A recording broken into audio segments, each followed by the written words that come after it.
அதாவது ம். பட்லரின் உள்ளுணர்வு கொள்கையின் தனித்துவத்தை எடுத்து எம்புக அப்படின்னு சொல்லி ம். கொண்டு வந்திருக்காங்க. So okay. ஏற்கனவே நம்ம பார்த்த மாதிரி என்ன அப்படின்னா, இப்ப பட்லரோட அந்த உள்ளுணர்வு கொள்கையை பத்தி எத்திக்ஸ் பேப்பர்ல ஒரு மாணவன் வந்து பெருசா தெரிஞ்சிருக்க முடியாது. அதாவது அவங்க வந்து இப்போ இந்த விஷயம் புதுசா இருக்கிறனால இது ஒரு புதிய கொஸ்டினாவே நிறைய பேருக்கு இருந்திருக்கும். ஒருவேளை ம். ம். பக்தரோட அந்த உள்ளுணர்வு கொள்கையை தாண்டி நிறைய பேர் வந்து எத்திக்ஸ்ல வந்து வர்றாங்க. நம்ம இந்த மாதிரி கொஸ்டினா பேப்பர்ல மேனேஜ் பண்ணணும் அப்படின்னா எப்படி மேனேஜ் பண்ணலாம் சார்? உங்களுடைய ஆன்சர்ஸை எதிர்பார்க்கிறேன். ஓகே. இப்போ இதுல வந்து பாத்தீங்கன்னா, எடுத்தோடனே மாணவர்கள் எதுல பயப்படுவாங்கன்னா, ஐயோ பட்லர் சொன்ன தியரி தெரியாது. ஸோ பட்லர்னா யாரும் முதல்ல தெரியாது. அடுத்து அவர் சொன்ன தியரி தெரியாது. இப்போ இதுதான் நம்மளுக்கு ஃபர்ஸ்ட் ஸ்ட்ரைக் ஆகுது. அதுல வந்து ஒரு பயம் வரும். இல்ல சிலர் அந்த கேள்வியை விட்டுட்டு போயிடுவாங்க. சிலர் வந்து அந்த கேள்வியை நம்ம என்ன பண்ணலாம் அப்படின்னு தெரியாம ஏதோ ஒன்று எழுதிட்டு வந்துருவாங்க. ஓகே. இப்ப இதுல இந்த கேள்வி வந்து கரெக்டா நீங்க பாத்தீங்க அப்படின்னா, அந்த கீவேர்டு பாத்தீங்க அப்படின்னா, அவங்க கேட்கறது இந்த ஸ்பெஷாலிட்டி தான். சரிங்களா? So, அவங்க பட்லர் தியரி வந்து முழுமையா கேட்கல. அவங்க கேட்கறது ஆக்சுவலா அந்த பர்டிகுலர் தியரியோட ஸ்பெஷாலிட்டி என்ன அப்படின்றது. இப்ப ஸ்பெஷாலிட்டி அப்படின்னு எடுத்தோம்னா நம்ம என்னன்னு சொல்லலாம்? ஒரு அந்த வேர்டுக்கு மீனிங் அப்படின்னு பாத்தீங்கன்னா, அது வந்து ஒரு புதிய ஒரு விஷயமா இருக்கலாம், இல்ல தனித்தன்மையான ஒரு விஷயமா இருக்கலாம், தனித்துவமா ஒரு விஷயமா இருக்கலாம். அப்படி இல்லைன்னா ஒரு அஹ், யாரும் இது வரைக்கும் சொல்லாத சில விஷயங்களை அது சொல்லியிருக்கலாம். இல்ல பரவலா இருக்கக்கூடிய ஒரு விஷயத்தை எடுத்து இயம்புதலா இருக்கலாம். ஸோ இந்த மாதிரியான ஒரு நிலை தான் நம்ம அந்த வார்த்தை ஸ்பெஷாலிட்டி அப்படின்றத நம்ம சொல்றோம். சரியா? அப்போ நம்ம கான்சன்ட்ரேட் பண்ண வேண்டிய வார்த்தை அந்த ஸ்பெஷாலிட்டி. சரி. இப்போ இந்த பட்லர் சொன்ன இன்ட்யூஷனிசம் எனக்கு தெரியாது. சரி, பட்லர் சொன்ன இன்ட்யூஷனிசம் தெரிய வேண்டாம். ஆனா இன்ட்யூஷன் அப்படின்னா என்ன நமக்கு தெரியும் இல்லையா? ஸோ இன்ட்யூஷன் நம்ம தமிழ்ல என்ன சொல்றோம்? உள்ளுணர்வு. சரியா? அப்போ அந்த உள்ளுணர்வு அப்படின்றத விஷயத்தை வச்சுக்கிட்டு நம்ம எழுதலாம். சோ உள்ளுணர்வு அப்படின்னா நேரடியா உள்ளுணர்வு நம்ம எழுதணும்னு அவசியம் இல்லை. உள்ளுணர்வு என்ன சொல்லும் அதெல்லாம் தெரிஞ்சுக்கிட்டு அதை வச்சு நம்ம அதோட ஸ்பெஷாலிட்டி, அந்த தியரியோட ஸ்பெஷாலிட்டியை நம்ம சொல்லிடலாம். சரிங்களா? அப்போ ஃபர்ஸ்ட் உள்ளுணர்வு அப்படின்னா என்னன்ற அந்த அடிப்படைக்குள்ள நம்ம போவோம். இப்போ ஒருத்தருக்கு உள்ளுணர்வு அப்படின்னு சொல்லும் போது நம்ம ஆங்கிலத்தை சொல்லுவோம் இன்னர் வாய்ஸ் அப்படின்னு சொல்லுவோம். நம்மளுக்கு உள்ள வந்து தோணும், அந்த உள்ளத்துல தோணும், அந்த தோன்றதை நம்ம செய்யணும். சரிங்களா? அது வந்து ஒரு அடிப்படையான ஒரு விஷயம் எத்திக்ஸை பொறுத்த வரைக்கும், அறம் பொறுத்த வரைக்கும். இப்போ ஒரு இஷ்யூ உங்க முன்னாடி வைக்கிறோம், ஒரு ஜட்மெண்ட் நம்ம கொடுக்கணும். மனசு சொல்லும் இவன் வந்து குற்றவாளி தான் அப்படின்னு மனசு சொல்லும். ஆனா ஆதாரங்கள் அந்த இதெல்லாம் பாத்தீங்கன்னா சரிவர இருக்காது. அப்ப நம்ம அது அந்த உள்ளுணர்வை வச்சு நம்ம சில விஷயங்களை கணிப்போம். அதுதான் நம்ம சொல்றது அந்த உள்ளுணர்வோட முக்கியத்துவம். அப்ப அந்த உள்ளுணர்வுன்றது நம்ம இன்னர் வாய்ஸ்ன்னு சொல்லலாம், இல்ல மனசாட்சின்னு சொல்லலாம், கன்ஷியன்ஸ்ன்னு சொல்லலாம். அப்படி இல்லைன்னா அது வந்து ஒரு ஆஹ், ஆஹ், நம்மளுக்கு இருக்கக்கூடிய அறிவோ அப்படி இல்லைன்னா எமோஷன், அந்த குணாதிசயங்களை வைத்து வரக்கூடிய சில முடிவுகளா இருக்கலாம். இது மாதிரி பல்வேறு காரணங்கள் இருக்கலாம்.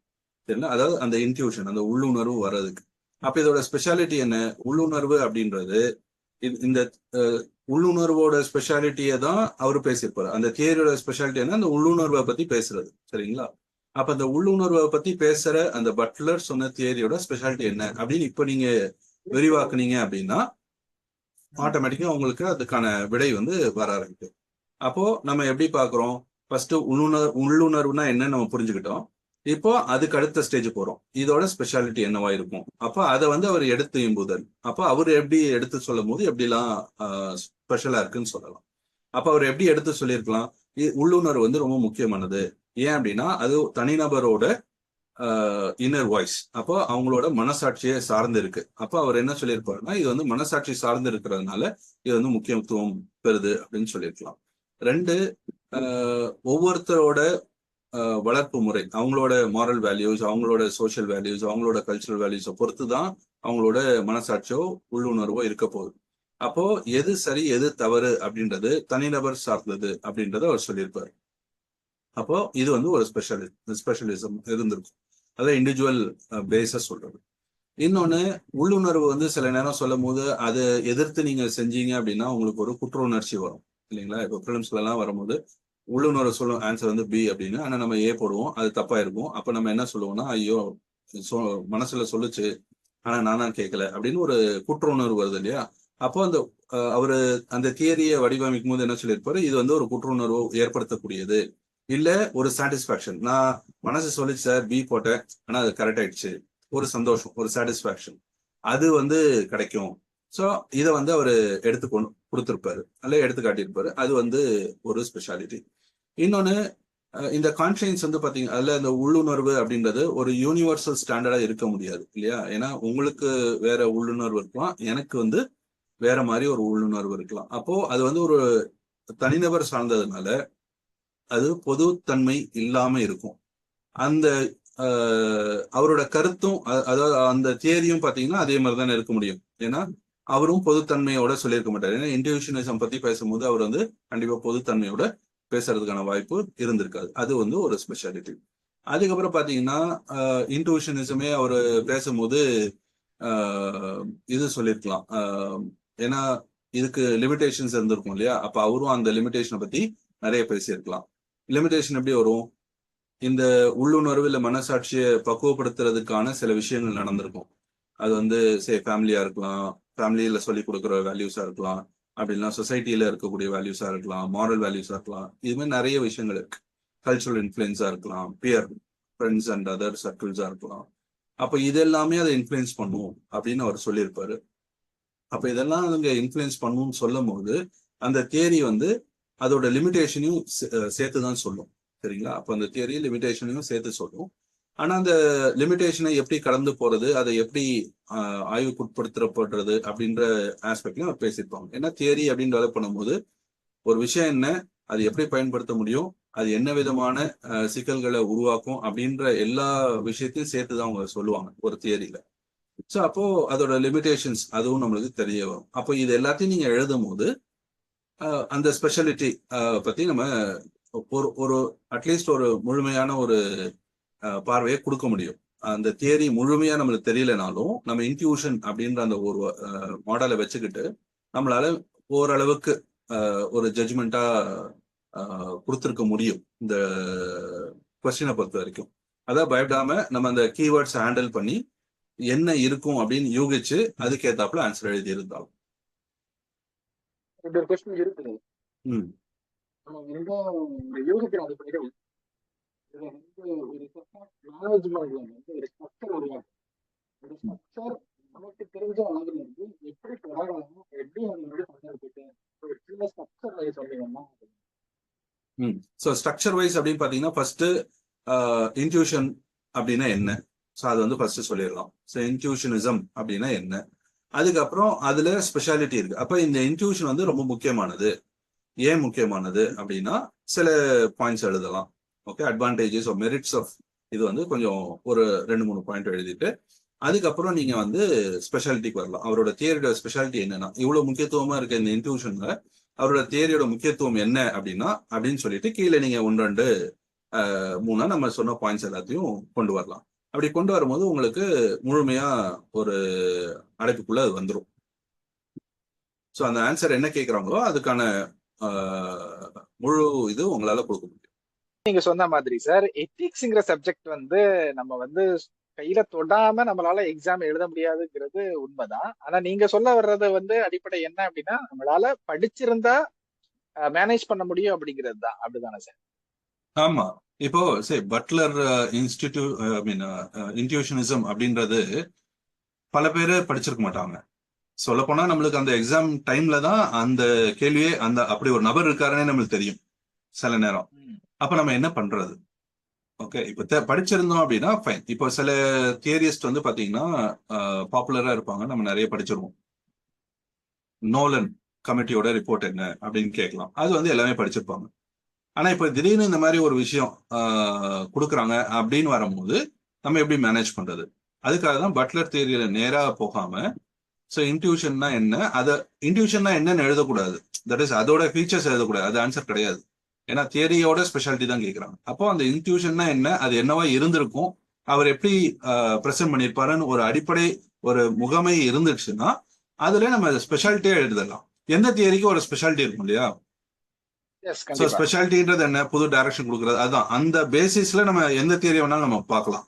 அப்படி பார்க்கும்போது உங்களுக்கு ஆன்சர் ஆட்டோமேட்டிக்கா வந்துடும். அதனால படிக்காம போய் எழுத முடியும்னு கிடையாது.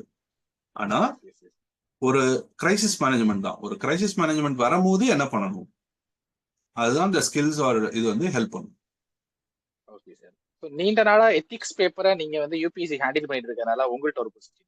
டிஎன்பிஎஸ்சியோட அந்த 50 மார்க் எத்திக்ஸ் ஏரியா அப்படிங்கிறது வந்து என்ன அளவுல இருக்குது, அதுக்கு எப்படி ப்ரிப்பேர் ஆனா கரெக்டா இருக்கும்? இப்போ நம்ம முதல் வீடியோல பேசுற மாதிரி தான் எத்திக்ஸ் அப்படின்னு வரும்போது அந்த டாபிக்ஸ் கொடுத்துருப்பாங்க.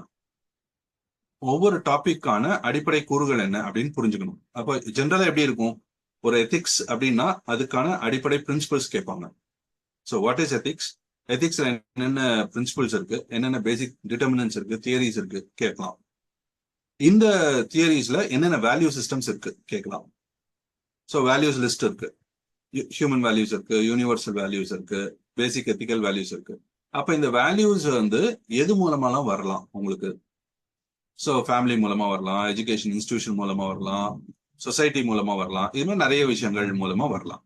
அடுத்து பாத்தீங்கன்னா இந்த வேல்யூஸ்ல ஒரு ஆபீஸருக்கு என்னெல்லாம் வேணும்,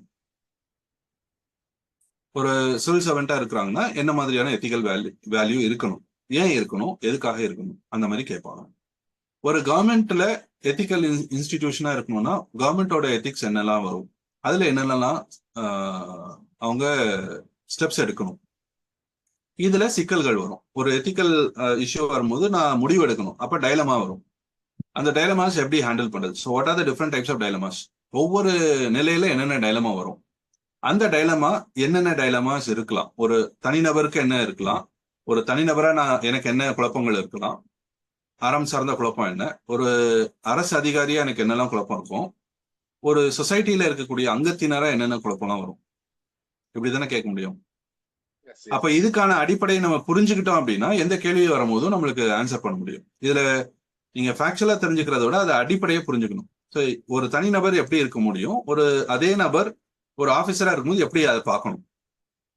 ஸோ அந்த பார்வை, அந்த பெர்ஸ்பெக்டிவ்ஸை நம்ம புரிஞ்சுக்கிட்டோம் அப்படின்னா ஆன்சர் வந்து உங்களுக்கு ஈஸியா வரும். அதே போல சில ஹோம்ஒர்க் பண்ணணும். நம்ம ஒரு லிஸ்ட் ஆஃப் வேல்யூஸை கையில வச்சுக்கணும். போகும் தனிநபர்னு கேட்டா ஒரு 10 வேல்யூ சொல்லணும், சிவில் சர்வெண்ட்னா ஒரு 10 வேல்யூ சொல்லணும்.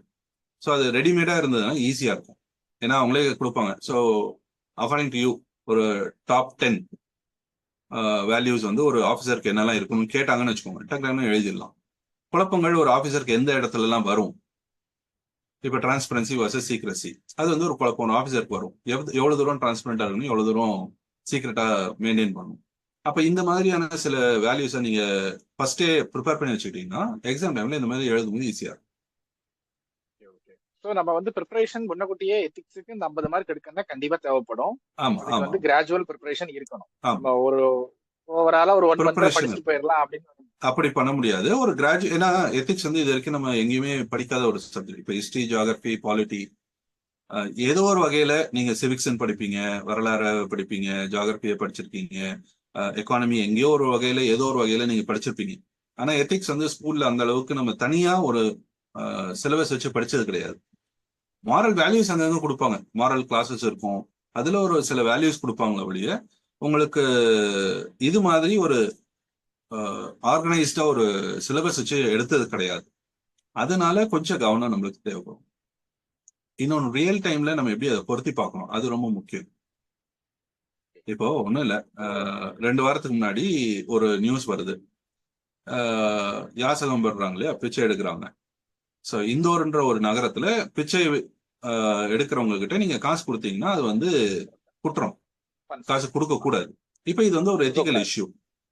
இப்ப எத்திக்கல் இஷ்யூ அதுல என்ன இருக்கு, இப்போ நீங்க எத்திக்ஸ் படிக்கும் போது இந்த இதுல இப்ப கேட்டா என்ன எழுதணும், இப்ப what are the ethical issues in this particular law, இந்த சட்டத்தின்ல அறம் சார்ந்த விஷயங்கள் என்ன இருக்கு, அறம் சார்ந்த முரண்கள் என்ன இருக்கு, ஒரு தனிநபராகவும் கேட்கலாம், ஒரு ஆபீசராகவும் கேட்கலாம். அப்போ அதுல வேல்யூஸ் வரணும். அந்த வேல்யூஸ் இருக்கு இல்லையா, இப்போ நான் வந்து இண்டிவிஜுவல் வேல்யூ என்ன, தர்மம் பண்ணணும், ரைட். ஸோ கொடுக்கறது வந்து எல்லாருக்கும் பகிர்ந்து உண்ணணும் அப்படின்றது ஒரு வேல்யூ, சமுதாயத்துல ஒரு வேல்யூ. ஆனா நீங்க அதை தடுக்கிறீங்க. அப்போ சட்டத்தை நான் பின்பற்றணுமா இல்ல என்னோட வேல்யூ தர்மத்தை பின்பற்றணுமா, இது ரெண்டுத்துக்கான வேல்யூ கிளாஷ். இந்த மாதிரி நம்ம அந்த வேல்யூ இதை வந்து கொண்டு வரணும். சரியா? So இந்த அப்போ 50 மார்க்ங்கிறது சார் ஜஸ்ட் வந்து நம்ம வந்து பிராக்டிஸ் அப்படிங்கிறது மைண்டுக்கான பிராக்டிஸ். பிராக்டிஸும் இருக்கு. ஆமா ஆமா ஆமா, நீங்க நம்ம எழுதிடலாம். வந்து கிராஜுவல் ஆக்சுவலா திங்கிங் வந்து எத்திக்ஸ் வந்து ஈஸியான ஒரு சப்ஜெக்ட் தான். ஆனா நம்ம தான் அதை காம்ப்ளிகேட் பண்ணிடுவோம். ஏன் அப்படின்னா எங்க எதை எழுதணும்னு தெரியாம இந்த குழப்பம், நிறைய படிக்கணும் அப்படின்ற குழப்பத்துல மாட்டிக்குவோம். ஆனா அடிப்படையில தேங்க்யூ சார். ஒரு சில கட்டமைப்பு தான். அந்த கட்டமைப்புக்குள்ள நீங்க வந்துட்டீங்க அப்படின்னா எந்த கேள்விக்கும் பதில் அதுல ஈஸியா கொடுக்க முடியும். அதுதான் அதுல அடிப்படை.